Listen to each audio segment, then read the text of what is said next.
വിടൂലെന്നൊന്നും ആധുനിക യുവത്തി പറയാൻ പാടില്ല. കുറച്ചേ നേരം മൗലവി പേരോന്നെ വിടൂല. അപ്പൊ ഒരു പൗരാണിക യുവത്തിലാണ്. ഞാൻ മുമ്പ് കാണിച്ചതാണ്. എന്നിട്ടും മൗലവി ഇങ്ങനത്തെ വിട്ടില്ലല്ലോ. കുറച്ച് കൊണ്ടാ പഠിക്കണ്ടേ ഈ മൗലവി? കൊണ്ടാലും കണ്ടാലും പഠിക്കാത്തൊരു മൗലവി. ഇനിയും നിങ്ങൾ കേൾക്കാൻ പോകുന്ന വേറൊരു രസ. മൂപ്പര് കാന്തപുരം ഉസ്താദിനെ ചീത്ത അറിഞ്ഞു. ആ ചീത്ത പറഞ്ഞ ആദ്യം ഒന്ന് കേട്ടോളി.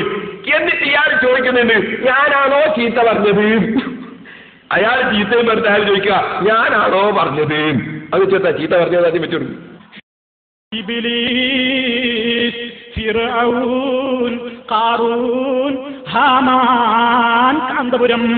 കാന്തപുരത്തെയാണ് ചീത്ത പറഞ്ഞത് നിങ്ങളുടെ നാട്ടുകാരൻ മൗലവീൻ.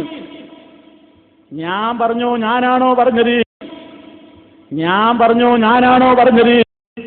എന്താ ഞാനാണോ പറഞ്ഞത്? ഇയാളെ ചിഹ്നായിരിക്കും കേട്ടോ.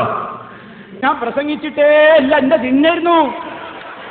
ഞാൻ പ്രസംഗിച്ചിട്ടേ അല്ല, എന്റെ ചിഹ്നായിരുന്നു. എന്നെ സ്വീപ്പാക്കിയിട്ട് പറഞ്ഞതാ. ഓരോന്ന് പോയിട്ട് കൊള്ളുന്നത് എന്നത്തേക്കാ. നീ എനിക്ക് കേട്ടോ.